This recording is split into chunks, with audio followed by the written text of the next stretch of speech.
नमस्कार, स्वागत है आपका द न्यूज़ लॉन्चर पर। मैं हूं अशोक वानखड़े, लेकर आया हूं आपका अपना कार्यक्रम द डायरेक्ट हिट। बांग्लादेशी तेज गेंदबाज मुस्तफिजुर रहमान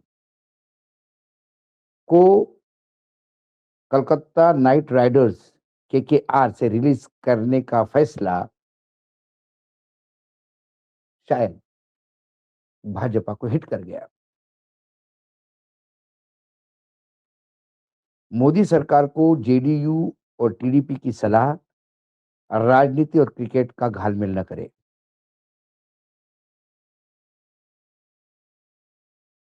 ये जो एक मिनी ऑक्शन हुआ था अभी, और मिनी ऑक्शन में कलकत्ता नाइट राइडर्स के वन ऑफ द ओनर्स, एक कई 2-3 मालिक है, उनमें से एक मालिक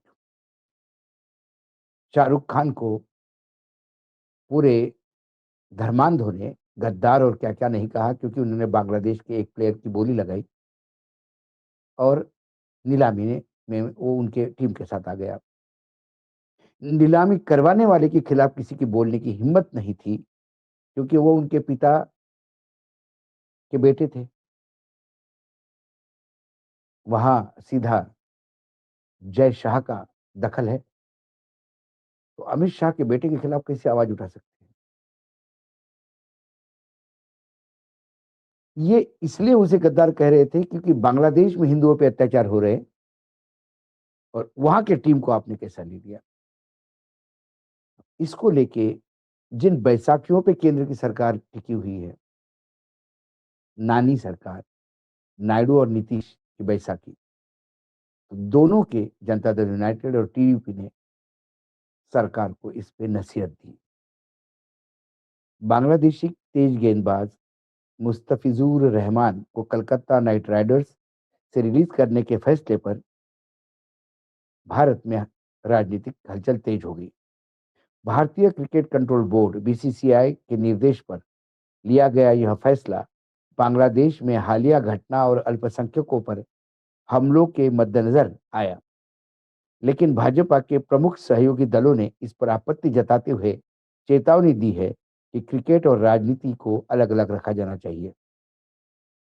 इसी बीच मुस्तफिजुर रहमान को पाकिस्तान सुपर लीग ने अनुबंधित कर लिया। पाकिस्तान में आईपीएल की तर्ज पर पीएसएल बनाई गई है। दिसंबर 2025 में आईपीएल 2026 की मिनी नीलामी में केकेआर ने रहमान को रिकॉर्ड 9.20 करोड़ रुपए में खरीदा था, जिससे वे सबसे महंगे बांग्लादेशी खिलाड़ी बन गए थे।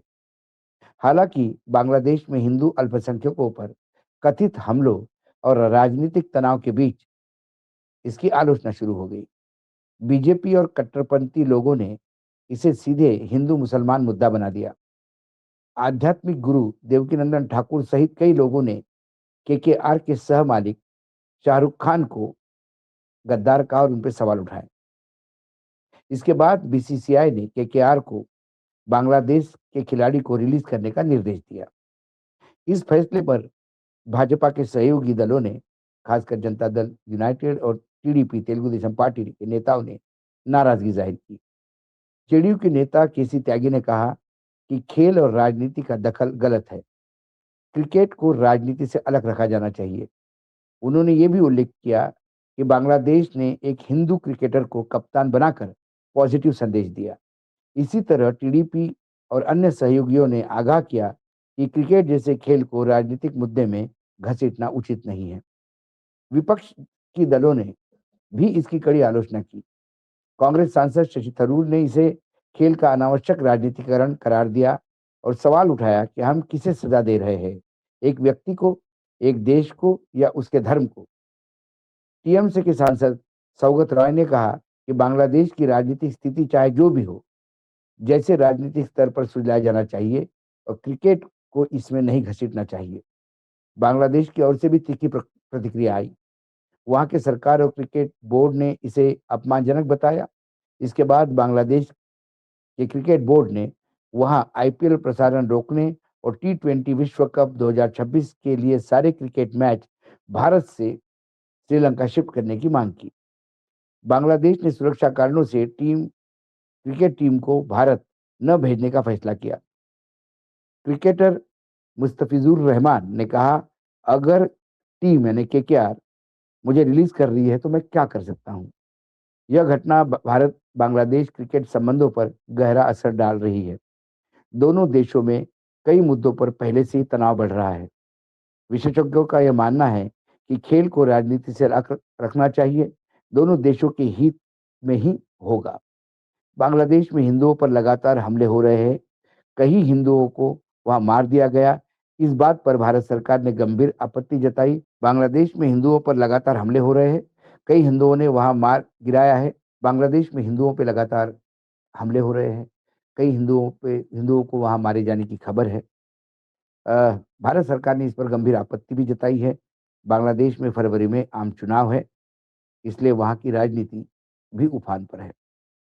कुल मिलाकर एक समय वो भी था इस देश में कि क्रिकेट डिप्लोमेसी हुआ करती थी। मुझे याद है कि एक बार जब भारत और पाकिस्तान के बीच में बहुत ज़्यादा तनाव था, तो पाकिस्तान के राष्ट्रपति को भारत में क्रिकेट मैच देखने के लिए बुलाया था अटल जी ने, और इसे क्रिकेट डिप्लोमेसी कहा जाता था। Cricket is a gentleman's game, लेकिन ये जेंटलमैन्स गेम खेलने वालों के लिए है कि देखने वालों के लिए, ये देखना है। एक बात ये भी है कि शाहरुख खान ये सह मालक है, मतलब को ओनर है। उसके साथ करीब-करीब 40% शेयर जूही चावला और उनके पति मेहता का है। दोनों हिंदू हैं, लेकिन उनके बारे में कोई बात नहीं करेगा। सवाल बांग्लादेश का प्लेयर और शाहरुख खान का था। यदि यही प्लेयर कोई और लेता तो शायद वो बात नहीं होती। भारत सरकार और खासकर जो सत्ता में बैठी है भाजपा, ये भी जानती है कि जो कर रहे हैं वो गलत कर रहे हैं। लेकिन कुछ अंधभक्त है जो इन्होंने पाले और जिसका इन्होंने पोषण किया है। उन्होंने जब इस इश्यू को उठाया, तो चाहते नहीं चाहते हुए भी बीसीसीआई को ये निर्णय लेने गए। बीसीसीआई जब पाकिस्तान के साथ खेलती है, तो अंतर्राष्ट्रीय मापदंडों और अंतर्राष्ट्रीय कानूनों का हवाला देती है। सवाल तो फिर पाकिस्तान ने भारत पे हमला किया, पहलगाम हो गया, उसके बाद तो क्रिकेट मैच होनी ही नहीं चाहिए थी। जब पानी और खून साथ में नहीं बह सकता, तो क्रिकेट और खून साथ में कैसा बह सकता है? लेकिन तब ये बोला गया कि अंतर्राष्ट्रीय स्तर पर कुछ कमिटमेंट होते हैं और भारत को वो करने होंगे। तो ऐसे ही अंतर्राष्ट्रीय commitment Bangladesh cricket control board के साथ भी होते हैं। आज बांग्लादेश ने भी कह दिया कि वो मैच भारत में नहीं खेलेंगे, तो तीसरे वेन्यू में जाना चाहेंगे, क्योंकि उनकी प्लेयर्स के प्रति यदि इतनी नफरत है, तो उनके प्लेयर्स बांग्लादेश से आकर भारत में कैसे खेल सकते हैं? सवाल ये भी है। कुल मिलाकर ये देश कौन चला रहे हैं? धर्मांध चला रहे हैं, संविधान चला रहा है, भारत के विकास के लिए काम करने वाले लोग चला रहे हैं, या भारत को विनाश की तरफ ढकेलने वाले लोग चला रहे हैं? सही कहा त्यागी ने कि वहां हिंदू क्रिकेट टीम का कैप्टन है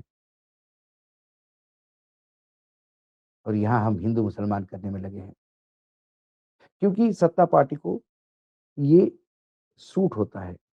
यही नरेशन उनके कई कुकर्मों पे पर्दा डलता है। यही नरेशन जो है हिंदू मुसलमान का, वो इस देश की असंख्य समस्याओं को दूर ढकेलता है और फोर फ्रंट पे ले आता है हिंदू मुसलमान। कुल मिलाकर अपने ही सहयोगी द्वारा बीजेपी को टोकने से क्या बीजेपी में कोई बदलाव आएगा? यकीनन नहीं। क्योंकि नीतीश कुमार ने जो बोला और चंद्रबाबू नायडू ने जो बोला, वो लिप सर्विस था। वो सिर्फ बोलने के लिए बोलना था, क्योंकि चंद्रबाबू नायडू के यहाँ बहुत सारा मुस्लिम मतदाता है। उनको चंद्रबाबू नायडू को ये बताना था कि मैं नाराज हूँ व्यक्त की, और उधर मुस्लिम मतदाता बहुत सारा नीतीश कुमार के साथ भी है। उन्होंने भी वहाँ के मुसलमानों को बोला कि देखो मैंने भी नाराज़ी व्यक्त की, लेकिन उसकी परिणति क्या हुई, इसके लिए किसी को कोई लेना-देना नहीं। ऐसे ही धर्मांध ये देश चलाते रहेंगे। आज डायरेक्ट हिट में इतना ही। कल फिर आता हूँ किसी विषय के साथ। तब तक के लिए नमस्कार, देखते रहिएगा द न्यूज़ लॉन्चर।